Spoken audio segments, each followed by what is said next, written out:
Con nosotros y con nosotras tenemos hoy a Javier Madrazo Lavín, al cual le agradecemos sobre todo el esfuerzo de haberse levantado esta mañana pronto, porque ha llegado esta mañana y marcha esta tarde.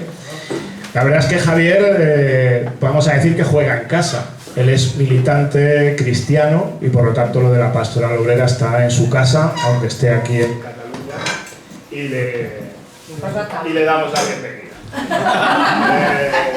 Mirad, la verdad es que no es una casualidad que esté Javier con nosotros y con nosotros. Habíamos pensado que era seguramente una de las mejores figuras que nos podía acompañar en una reflexión sobre la vivienda. Javier es de Bilbao, está en un equipo de la UAC de Bilbao, pero como buen vasco, los vascos dicen que nacen donde quieren, y él nació en Cantabria, aunque vive en Bilbao. Es de una, como ha de ser la militancia cristiana y obrera, de una larga tradición de compromiso social y político en los barrios y de una larga trayectoria política. Ha sido coordinador general de Ezker Batua en Euskadi y además los que hemos conocido y hemos podido compartir incluso militancia política, creo que ha hecho bandera de lo que la gente, el compromiso cristiano tiene. En la última Asamblea General de la UAC la titulábamos Derribando muros, construyendo puentes. Él ha sido un constructor de puentes y de diálogo en Euskadi, desde el Pacto de Ajuria al Pacto de Pizarra, y eso también le ha traído bastantes dolores de cabeza en el mundo político, ¿no? Pero él ha sido un puente entre el nacionalismo y el nacionalismo, entre una izquierda y otra. Y eso, pues él estuvo liderando Ezker Batua y tuvieron el mejor resultado de la historia de la izquierda no nacionalista, por decirlo así, resumiendo rápido. Fueron seis diputados y diputadas al Parlamento Vasco. Y eso llevó pues a un pacto en el cual él entró como consejero de vivienda. ¿Por qué no es casualidad? Pues porque él no le puso, su equipo no le pusieron otro nombre, le pusieron Consejería de Vivienda y Asuntos Sociales, lo cual quiere decir mucho, y mucho de lo que hemos hablado esta mañana y que planteaba la Merced. Estamos hablando de un tema social. La vivienda es un tema hoy social, de fractura, de segmentación, y es un elemento de pobreza. Y por lo tanto, pues por eso no es casualidad que hoy esté aquí Javier con nosotros. Y además porque puso en marcha, yo casi que diría que la única política pública de vivienda que ha existido en el Estado español. No hay ninguna otra. Ellos fueron pioneros en el 2001 en empezar una política pública de vivienda. De hecho, su equipo, ¿no? Javier Murón, por ejemplo, ha sido parte de la estrategia de los comuns en Barcelona. Es decir, han estado con Ada Colau trabajando, han sido una referencia, y cosas que ahora empiezan a sonar, a hablarse y tal, ellos ya las pusieron en marcha. Como no sé si lo va a hacer él, pero creo que sí que valía la pena. Empezaron con una consejería con 145 millones de euros de presupuesto y acabaron con una consejería en 645 millones de euros en políticas de vivienda pública. Todo el tema de la calificación permanente de protección, todo el tema del tanteo y retracto, el visado de las transmisiones del patrimonio que se hacían, etcétera, etcétera, etcétera. Y por eso está con nosotras y con nosotros, porque creemos que fue un equipo que empezó justamente a pensar que la vivienda es un derecho, que había y hay posibilidades de hacer políticas públicas para que el acceso a la vivienda sea algo que no fracture la vida, y por lo tanto, como además les copian mucho, ¿no? Desde Barcelona, desde otros lugares, pues nada, pensábamos que Javier podía estar con nosotros y hacer un poco de luz sobre si hay salida o no hay salida. Así que estás en casa, adelante. Muchas gracias. No sé si esto funciona o no funciona, pero bueno, vamos a intentarlo. Bueno, buen día, egunon, buenos días, moltes gracias, eskerrik asko, muchísimas gracias por invitarme a este encuentro, que ya he mirado antes, el 37 encuentro, ¿no?, de las jornadas de Pastoral Obrera en Cataluña. Y realmente, pues cuando me comentó Mercè, pues por supuesto le dije que sí. bueno, pues porque efectivamente, como dice mi amigo Grego, pues estoy en casa y es también un buen pretexto para encontrarme con amigas y con amigos, ¿no? Y luego felicitaros también por esta continuidad en el tiempo, que no es fácil, las iniciativas que tienen, pues eso, tanta consolidación, porque eso supone mucho esfuerzo de mucha gente, y felicitaros por ello, a Pastoral Obrera, a la GOAC, a la ACO, a la IOC, bueno, y también especialmente por elegir este tema, el de la vivienda, porque es el primer factor de desigualdad y de exclusión social en nuestro país. Por fin parece que esta cuestión ocupa el lugar que le corresponde, ¿no?, en el debate político. Hasta ahora estaba lateralizado por otros debates de otra índole y bueno, realmente ahora pues es una cuestión que ya está en la agenda por fin, ¿no? Por fin.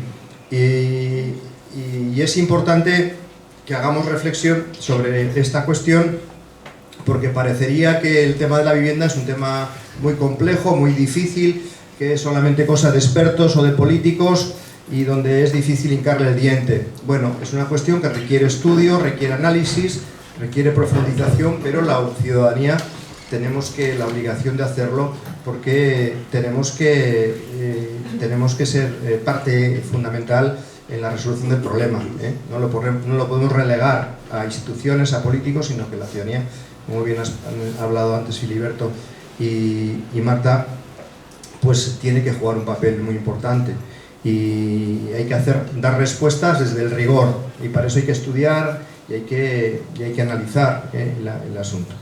Vale, pues como decía Grego en esta amable presentación, le agradezco, bueno, pues entramos en el gobierno vasco en el 2001 y salimos en el 2009, fueron 2 legislaturas.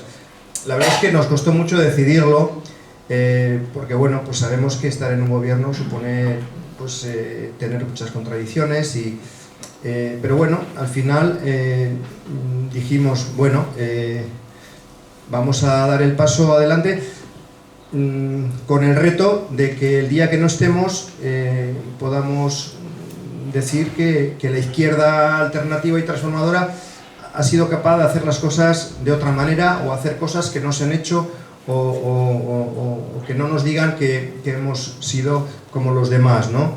Entonces, dejar ahí un mojón puesto, y bueno, pues creo que humildemente, con el paso del tiempo, pues realmente sí, es verdad que hay muchas cosas por hacer, es muy insuficiente la respuesta que se le da a este problema dada la magnitud que tiene, pero bueno, estamos satisfechos del trabajo que se hizo, y de eso también, bueno, cuando se habla de diagnóstico y soluciones, yo también hablaré de la experiencia nuestra, más que de palabras, de lo que hicimos y bueno, pues por donde creemos que también pasan las soluciones, ¿no?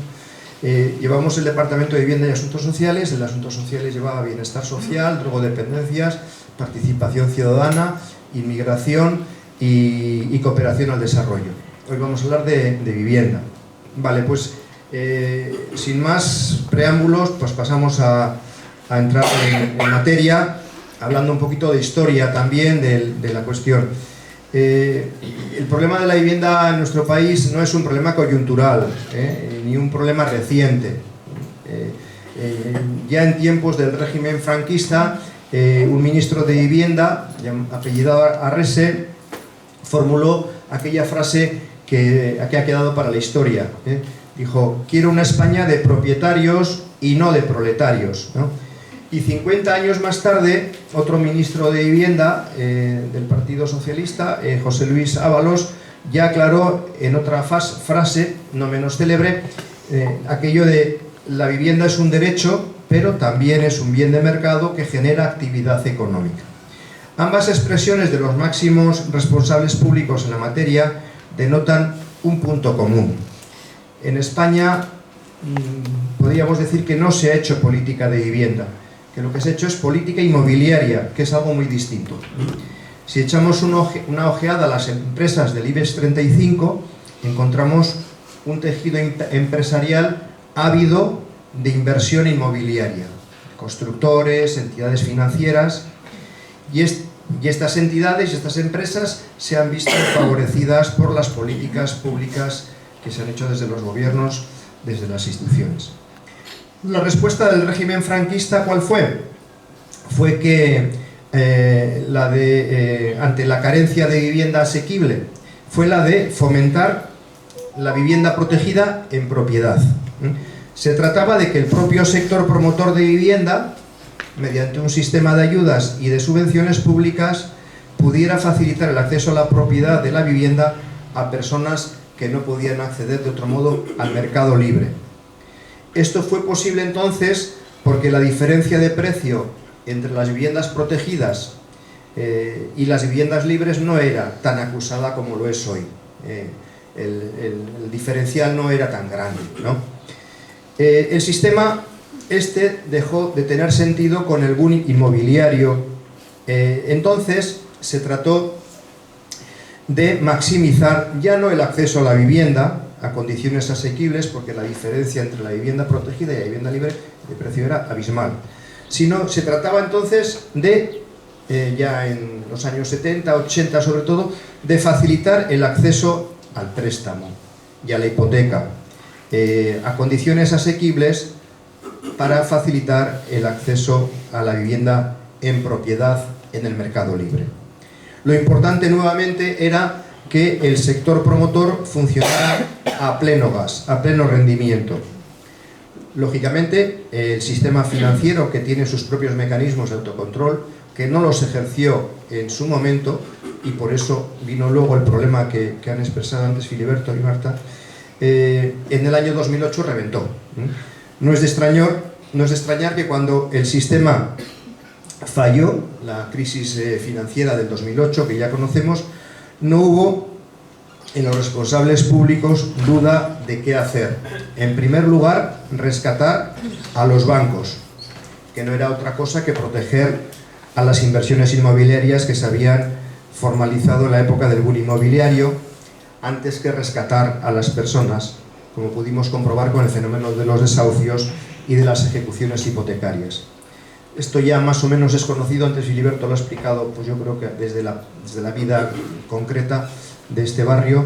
Entramos en la Unión Europea en un contexto de monetarización distinto y se empezaron a dar préstamos como si no hubiera un mañana. Si das préstamos, consigues dar acceso a la propiedad de la vivienda en el mercado libre a muchas personas. Esa era un poco la idea. Otra cosa es que luego puedas pagar el préstamo. Hasta el año 2008 prácticamente no había ninguna restricción a la hora de otorgar un crédito o un préstamo. Podías comprar a cualquier precio, porque lo podías pagar a 30, 40, 50 años, te daban el 100% de financiación, no tenías que anticipar nada, no había límites a colocar el dinero.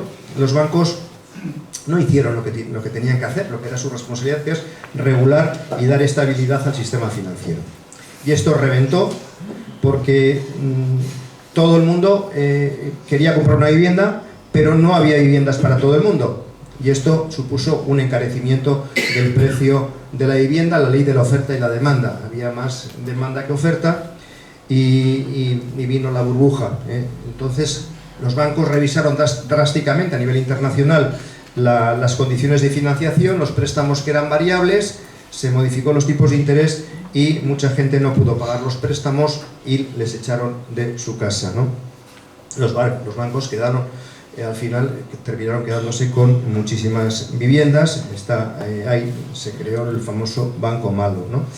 Bien, esta es un poco la situación que antes ha explicado perfectamente Filiberto, ¿no? En resumen, siempre se ha buscado que el sector promotor inmobiliario venga a solucionar el problema de la accesibilidad en el acceso a la vivienda. Esa ha sido siempre la filosofía, con muy escasas excepciones por otra parte. En la práctica, nadie se ha atrevido a plantear que el mercado no puede resolver el problema de acceso a la vivienda y nadie se atreve a intervenirlo para evitar dinámicas especulativas. Y ello a pesar de que la Constitución española, en su artículo 47, prohíbe de forma expresa la especulación. Prueba de lo que comento es que la primera ley por el derecho a la vivienda con todas las carencias y limitaciones que le queramos poner, es del año 2023. Y que el año pasado, por ejemplo, el año 2024, el Tribunal Constitucional emitió por primera vez una sentencia declarando de forma solemne, tampoco de forma unánime, que efectivamente el artículo 47 imponía al legislador un contenido mínimo que debe materializarse en el derecho de las personas al acceso a la vivienda. O sea, que no era una mera sugerencia, una mera orientación, sino que era una obligación de cara al legislador establecer unos contenidos mínimos para garantizar ese derecho de acceso a la vivienda sin que este derecho dependa de los vaivenes del mercado libre. Lamentablemente hemos tardado más de 40 años en darnos cuenta. Y el problema ahora es que llegamos tarde, que vamos tarde, más tarde, muy tarde, se han dado algunos de que la pura política de promoción inmobiliaria no responde al problema de la asequibilidad de la vivienda. De hecho, la prueba evidente es que el boom inmobiliario, en ese momento hubo los máximos históricos de producción de viviendas cada año. Y sin embargo, a pesar de que la producción fue de máximos históricos, sin embargo los precios también fueron históricos. O sea que no a más producción de vivienda libre bajan los precios, sino que, como se demostró, siguieron subiendo, ¿no?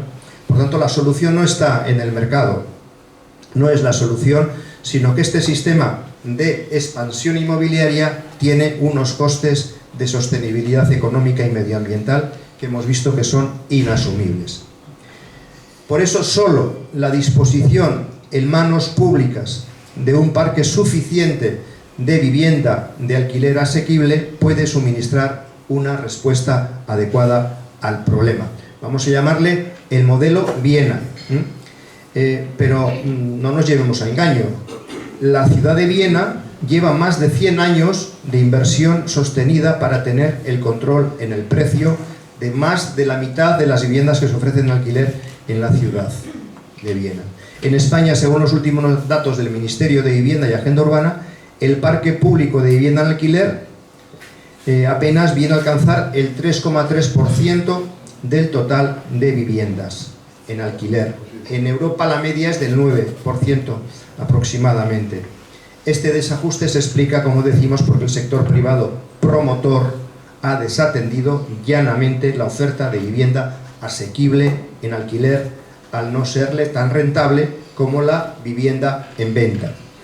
En Viena, como os digo, el 75% de lo que se ofrece en alquiler, del conjunto de viviendas en alquiler, el 75% lo controla lo público, las instituciones públicas.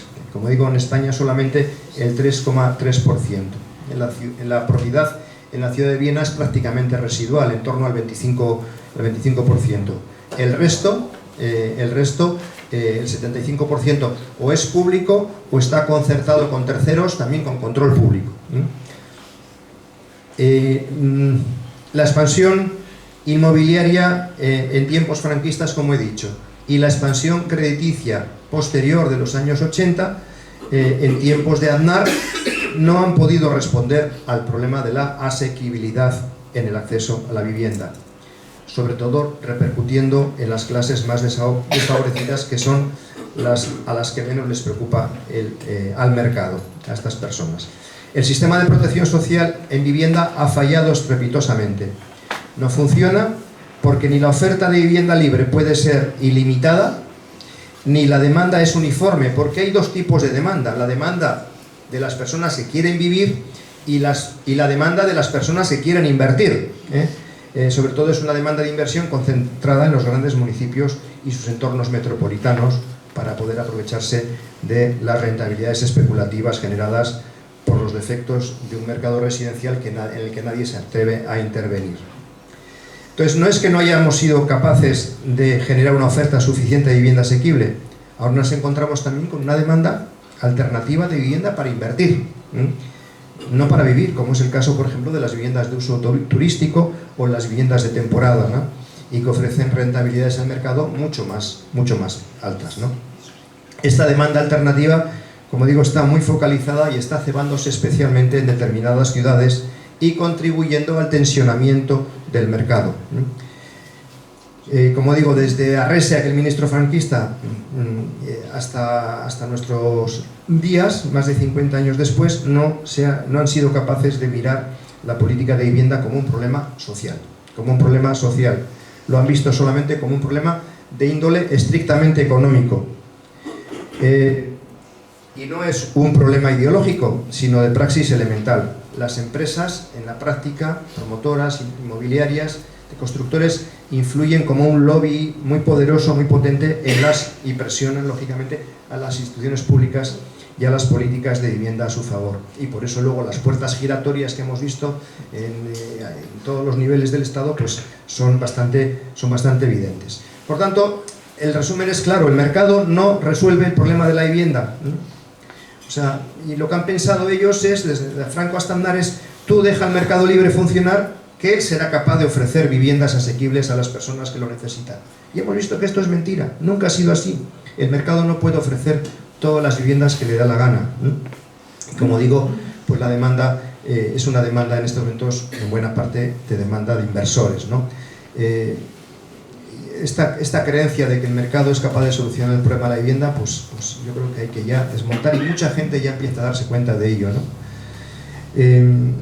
Es como si quisiéramos, por ejemplo, poniendo el ejemplo de la salud, es como si quisiéramos dejar la garantía del derecho a la salud en manos de la iniciativa privada, de las clínicas privadas, ¿no? Vemos que esto no es factible. Lo estamos viendo en países como Estados Unidos, que solamente tiene acceso a la salud el que puede pagarla, ¿no? El que puede pagarse una prima privada, ¿no? Un seguro privado, ¿no? Otra cosa es que las clínicas puedan prestar un servicio, lógicamente, pero la garantía del derecho a la salud no se puede dejar en manos privadas. Pues lo mismo ocurre o de la educación o, en este caso, de la vivienda, ¿no? Sin embargo, tampoco quisiera hacer aquí dejar un regusto amargo o derrotista. Es obligado reconocer también que en los últimos años algo está cambiando, no solo en materia legislativa. Me he referido a la Ley 12-2023 por el derecho a la vivienda, sino también en lo más profundo de nuestro sistema económico. Por ejemplo, el Banco Central Europeo, a través del señor de Guindos, que fue ministro de Economía con Rajoy, y que no es sospechoso de veleidades izquierdistas, ¿no? Ha advertido seriamente de que el desajuste del mercado de vivienda en España, con un mercado de precios creciente, desorbitado, constituye un riesgo sistémico muy real de freno al desarrollo económico en este país.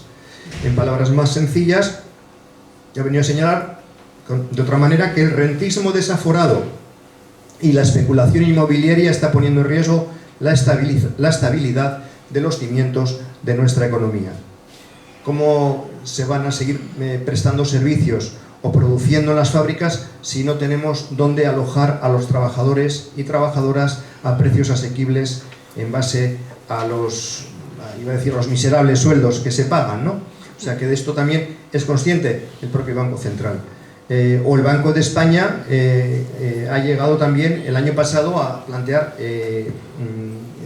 mensajes parecidos. Ha llegado a defender la idoneidad en algunos supuestos de mercado residencial tensionado, la idoneidad, Banco de España, de poner ciertos límites a las rentas de los alquileres de las viviendas libres. Porque la demanda de acceso junto a la demanda de vivienda para inversión está presionando al mercado del alquiler de vivienda hasta unos precios inaccesibles para las generaciones más jóvenes, sin que las administraciones públicas tengan una respuesta suficiente para ello. Y es un avance que el Banco de España, en este caso, asuma que tenemos un problema muy serio, un problema enorme. De hecho, hay que recordarlo, no se vio venir la gran burbuja inmobiliaria de principios de siglo con la connivencia de las instituciones reguladoras que deben ser los bancos, ¿no? Al hilo de todo esto también es muy revelador el dato que ha planteado recientemente, no sé si habéis escuchado en los medios de comunicación, el Banco de España en la encuesta de riqueza familiar, que ha desvelado que el nivel de ahorro que era necesario en generaciones pasadas para poder adquirir una vivienda, hoy es notablemente insuficiente para lo mismo. Por lo que la estabilidad residencial para los jóvenes ya no va a pasar por una compra de una vivienda en propiedad que no pueden, sino o por una herencia, por un apoyo familiar o por el alquiler que hoy nos ofrece, un alquiler asequible. O tienes un apoyo y un sostén familiar a través de una herencia o a través de un apoyo de la familia, o si no, pues la situación de los jóvenes es realmente terrible, ¿no? Terrible. Y a base de mirar para otro lado, hemos convertido la vivienda en un mecanismo, en la práctica, de exclusión residencial de las clases más desfavorecidas. ¿O era precisamente eso lo que se buscaba? Por cierto, en las limitaciones que plantea el Banco de España, el reconocimiento que plantea de que en ciertas zonas tensionadas es necesario limitar los precios del alquiler en el mercado libre, todavía hay partidos como, por ejemplo, el Partido Popular o el Partido Nacionalista o Junts que todavía no están de acuerdo, ¿no? No están de acuerdo. También se lo deberían hacer mirar.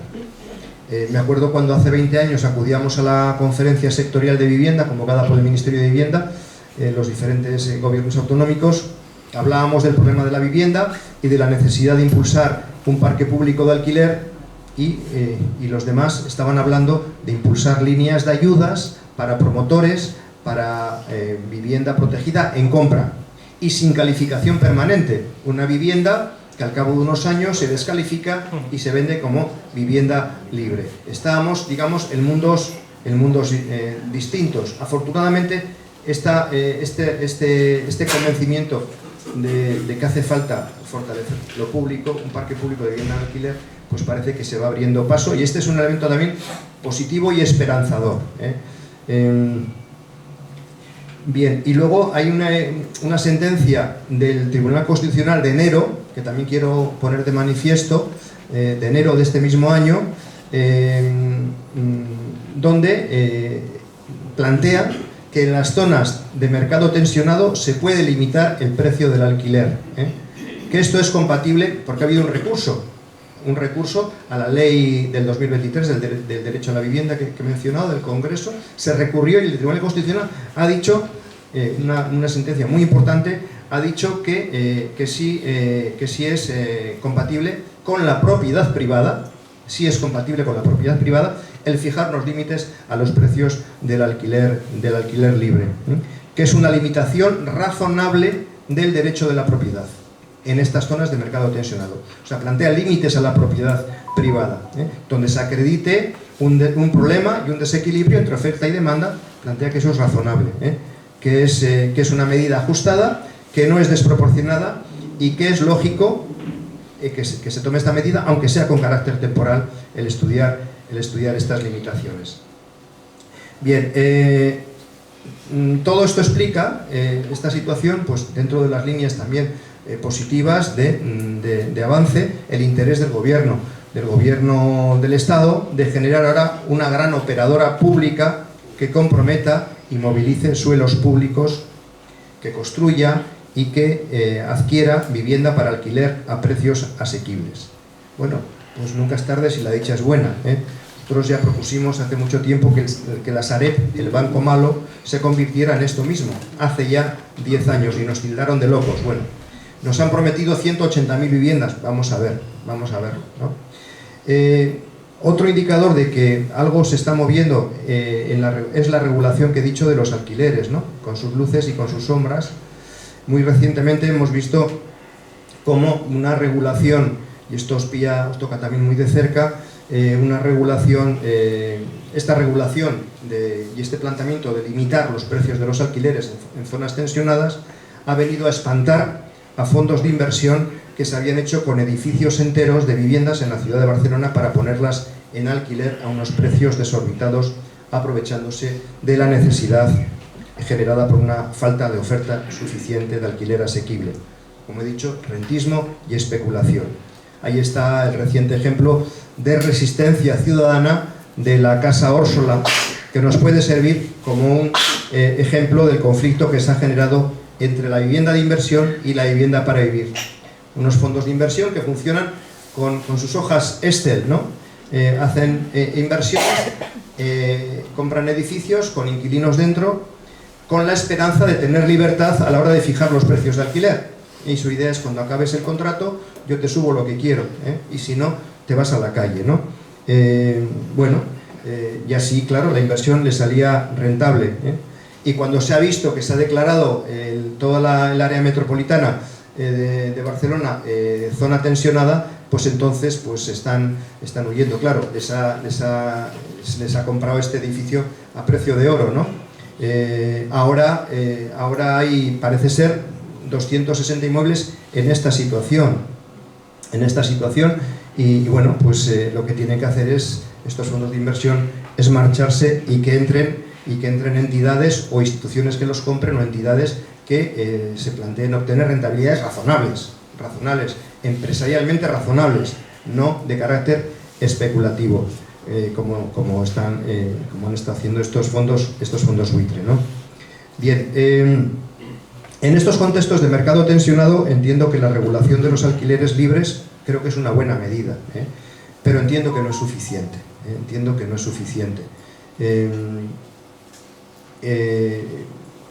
¿Por qué no se ha prohibido, pregunto, las compras de viviendas que no se comprometen para vivir o para destinarlas a que otros puedan vivir en ellas, prohibiendo las transacciones de vivienda para invertir? No es tan revolucionario si tenemos en cuenta que en Canadá esto lo están haciendo. O sea, quiero decir que esta es una medida que esta ley del 2023 tenía que haber también incorporado, prohibir la compra para invertir. En Canadá, de hecho, como os digo, ante una zona de mercado tensionado, no solamente limitan los precios del alquiler, sino que no permiten las compras especulativas de vivienda. Esto lo controlan los notarios y los registradores. En las compras tienes que poner el nombre de la persona que va a vivir. Tienes que justificar para quién compras la vivienda, quién va a vivir en ella. Tiene que tener un destinatario. La inscripción de la vivienda está condicionada a que se justifique que es para vivir. Tiene que tener un destinatario empadronable. Y creo que aquí no se han atrevido a plantear esta medida en la ley 2023. Bueno, vamos a... ¿Qué hicimos, no? También como elemento de alternativas. Bueno, yo quiero plantear ocho cuestiones. Uno, digo cosas que hicimos y que, bueno, pues que también aquí hemos venido a hablar de experiencias también, ¿no? Bueno, pues nosotros contamos la nuestra. Primero, el suelo público no se vende.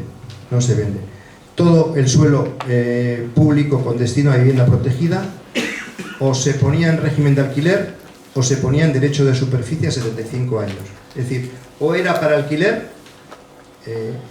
o si se vendía esa vivienda como vivienda protegida, como VPO, se vendía el vuelo, pero no el suelo. El suelo sigue siendo público, a 75 años. Y luego la vivienda se entendía que revertía otra vez en las administraciones. Pudiera ser que llegados esos 75 años la administración, me parecería lógico, pudiera prolongar esa continuidad de esa vivienda, pero con el suelo público. De esa manera siempre la administración va a poder preservar el control sobre las viviendas que se construyan sobre sus suelos.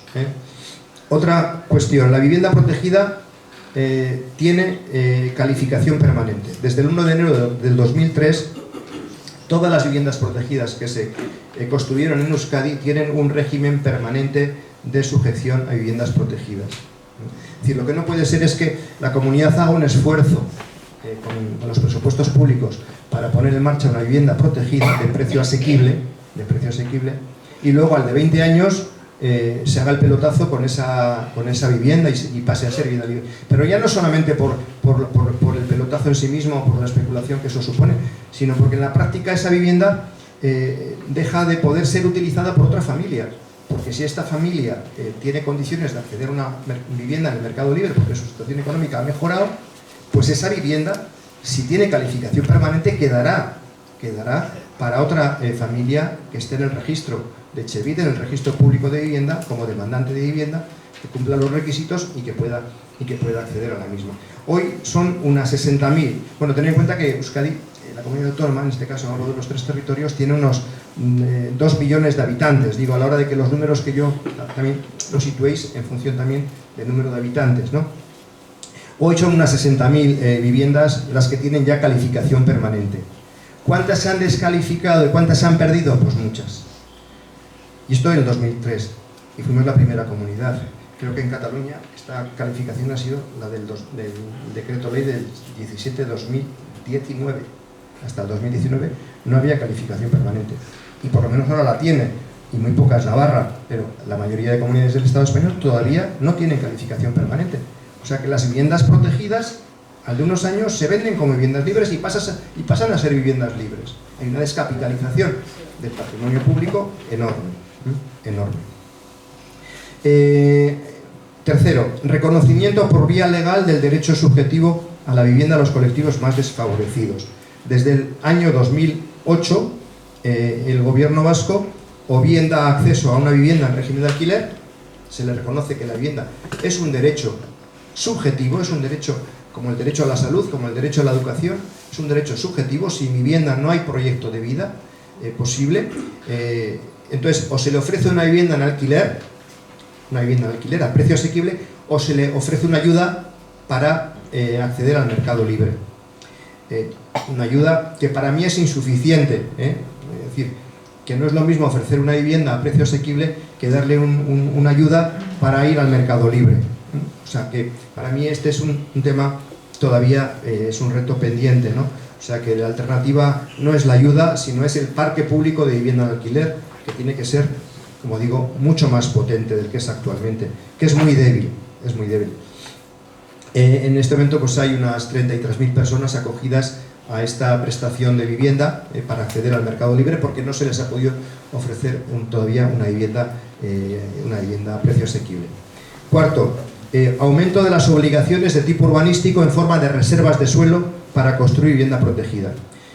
No había ley del suelo, en el 2007 aprobamos por fin la ley del suelo, con reservas. En el suelo urbanizable se ha marcado, todavía sigue vigente, afortunadamente, toquemos madera, aunque ya ahora está en la coalición PNV-PSOE, ha dicho el consejero del Partido Socialista que quiera revisar los estándares a la baja, es decir,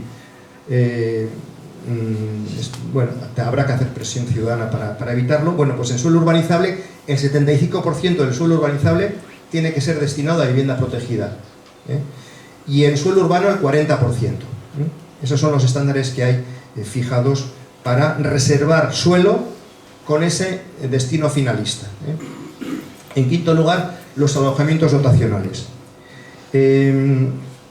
Entendiendo que el acceso a la vivienda es un servicio de prestación pública, igual que los institutos prestan un servicio de tipo educativo y los hospitales un servicio de tipo sanitario, un servicio público de tipo sanitario, habilitamos en esa ley del suelo del 2007 que los suelos de equipamiento pudieran también utilizarse para prestar el servicio público de alojamiento con carácter rotatorio, en régimen de alquiler y dirigido a colectivos especialmente necesitados, especialmente los jóvenes. Hoy esta fórmula de los alojamientos dotacionales ha movilizado en torno a 2.000 unidades de alojamiento desde entonces, en edificios construidos. Es decir, no hay que confundir suelo para vivienda con el suelo equipamental, que son para lo mismo. En este caso el alojamiento dotacional permite vivir igual que la vivienda, pero tienen un carácter jurídico diferente. Digamos que la vivienda tiene, digamos, es un bien patrimonial, mientras que el alojamiento dotacional tiene otro carácter, es un bien que no se puede vender, es como un instituto, como un hospital. Por lo tanto, son dos figuras diferentes. Y bueno, pues aquí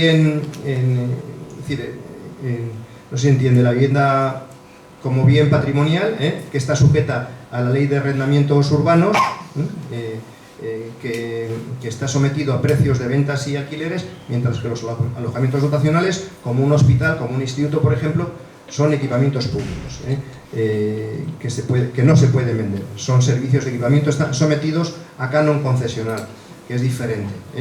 Y ahora también en Cataluña, en este Real Decreto Ley del 17/2019, también se han incorporado los alojamientos dotacionales, que es una figura interesante. En suelo equipamental había muchos vacantes entonces, y es otra forma también de aprovechar y maximizar el suelo, que es diferente al suelo para vivienda protegida, el alojamiento dotacional.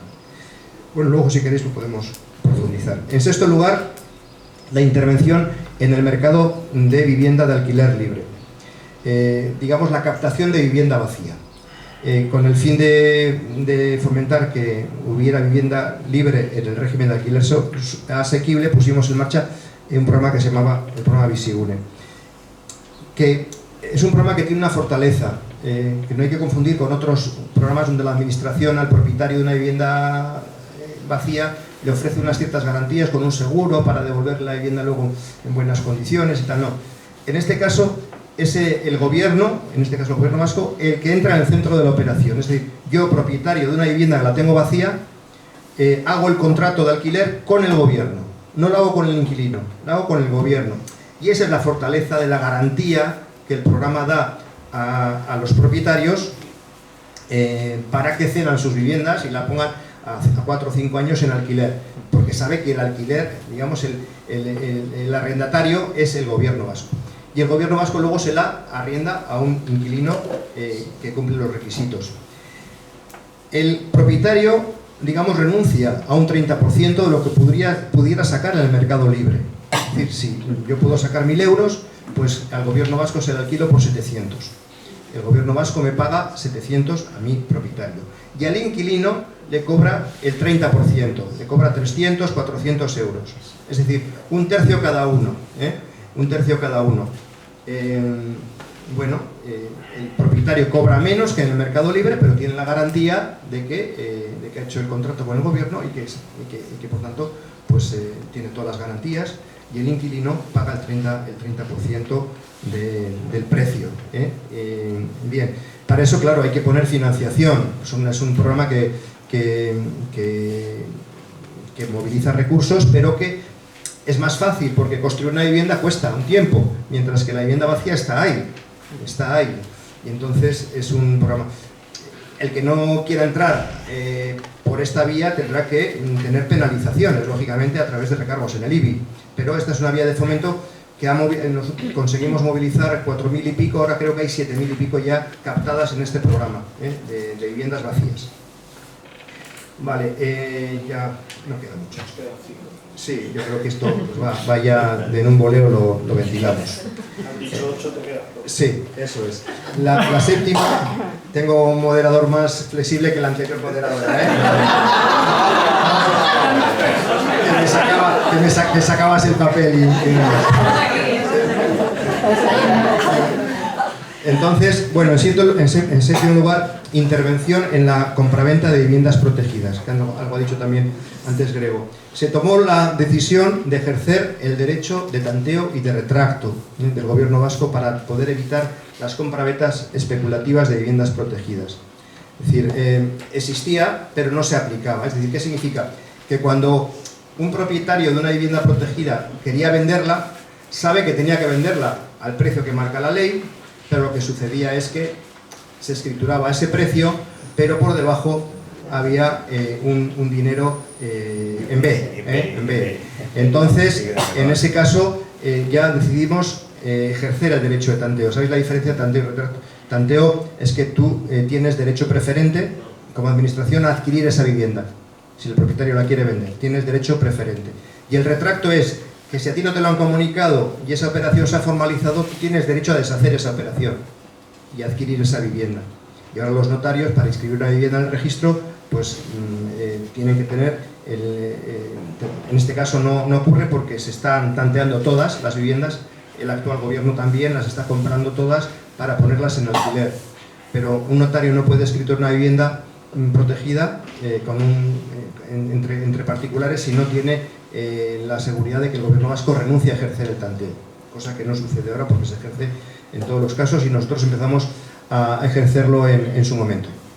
Y por último, la colaboración público-privada, es decir, que este es un problema de tal magnitud que hay que implicar a todos los agentes, a todos los operadores, a los públicos y también a los privados que quieran participar bajo control público y bajo dirección pública, ¿no?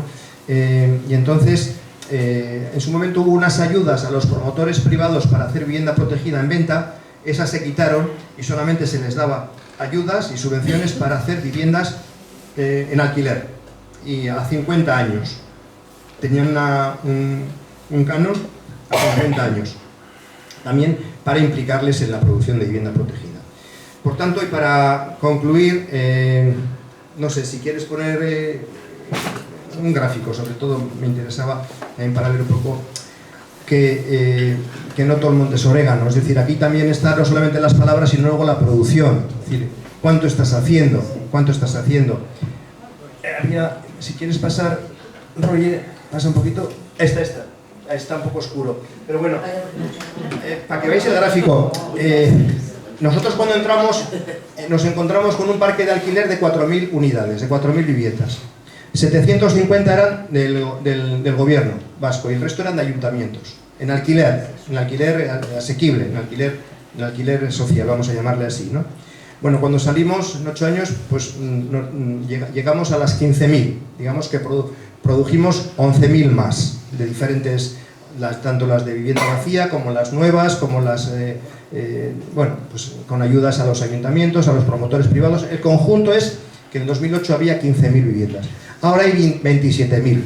Y aquí está un poco el tema de la producción que decía, ¿no?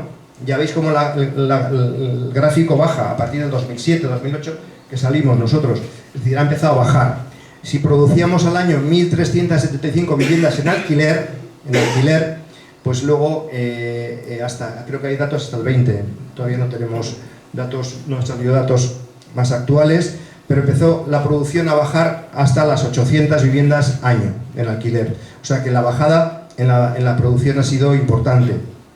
O sea, por tanto, hay que exigir también resultados en la gestión también, ¿no? Que no vale hacer filosofía y hacer ahora, porque, bueno, pues quizás ahora habrá lugares comunes en los que nos encontremos todos en el discurso en materia de vivienda, pero al final es decir, ¿cuántas has puesto en marcha? ¿Cuántas has...? Es decir, un poco hay que exigir también resultados, ¿no? Y luego el tema de la inversión. También había otro dato de inversión. Empezó a bajar, tenemos, bueno, hasta el 2012, aquí no hay más datos, pero lo cogimos con unos 100 millones de euros o 130, si metemos también la parte de asuntos sociales, digamos, ¿no? En vivienda eran unos 100 y lo dejamos en vivienda en 450, el resto hasta 600 era de asuntos sociales, las otras áreas que teníamos, ¿no? Entonces, claro, es muy importante también es decir, que en un gobierno la parte de vivienda tenga presupuesto, porque sin presupuesto no hay política de vivienda, ¿no? Y claro, que luego aquí está también la negociación también dentro del gobierno, y no solamente el presupuesto que tienes, sino lo que ejecutas. Tú puedes tener el presupuesto X millones, pero luego al final del año tienes que ver qué ejecución has tenido, porque en vivienda la ejecución pues tiene su tiempo, tiene sus tiempos, y eso también es pisar el acelerador para que se vayan cumpliendo los plazos en el desarrollo de una promoción, en las calificaciones que se van dando, ¿no? Y entonces, claro, hay que mirar también, oye, ¿cuánto has ejecutado el presupuesto que tenías? Porque el socio mayoritario va a intentar que no ejecutes todo, porque eso luego va a remanentes para otras cosas, ¿ya? Entonces, son cuestiones a tener en cuenta. Bueno, en resumen, ya con esto sí que, nada, 30 segundos. Tenemos en Euskadi el parque principal de viviendas son unas 950.000 viviendas, conjunto de la comunidad vasca. He dicho que somos 2 millones de hectáreas. 950.000 viviendas. En alquiler son 130 y pico mil viviendas las que hay en alquiler. De las 130 y pico mil viviendas, la mitad están intervenidas o bien por el programa Bizigune, o bien por la construcción de vivienda vacía, o bien por las ayudas que se da a la gente para acceder a una vivienda. Bueno, eso es un dato. La mitad del parque de vivienda en alquiler tiene una cierta intervención pública en diferentes grados. No es lo mismo que una persona le ofrezcas una vivienda en alquiler a un precio de 400 euros a que le des una ayuda de 300 para ir al mercado libre, porque con 300 pues bueno, igual allí no están tan caros como aquí los alquileres, pero aún así le es costoso, pero bueno, es una ayuda. Entonces la mitad del parque de alquiler tiene un cierto control público por diferentes vías. Y luego de los 950.000 que hay, digamos que el 80% son en venta, en compra, la gente tiene su piso, 10% son en alquiler libre sin control, a los precios del mercado libre, que ya sabemos cuáles son, y el otro 10% es el que tiene, digamos, un control de lo público. O bien porque es una vivienda de VPO, pero con calificación permanente y en derecho de superficie, o bien porque es una vivienda en alquiler, o porque es una vivienda de Visibune, o porque recibes ayudas.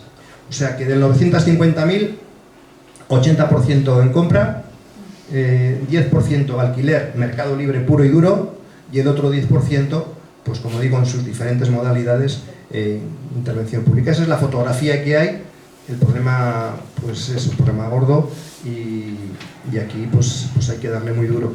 Este tema yo creo que es el gran reto que tenemos sobre la mesa en estos momentos en nuestro país, también allí, porque hay una desesperación de mucha gente.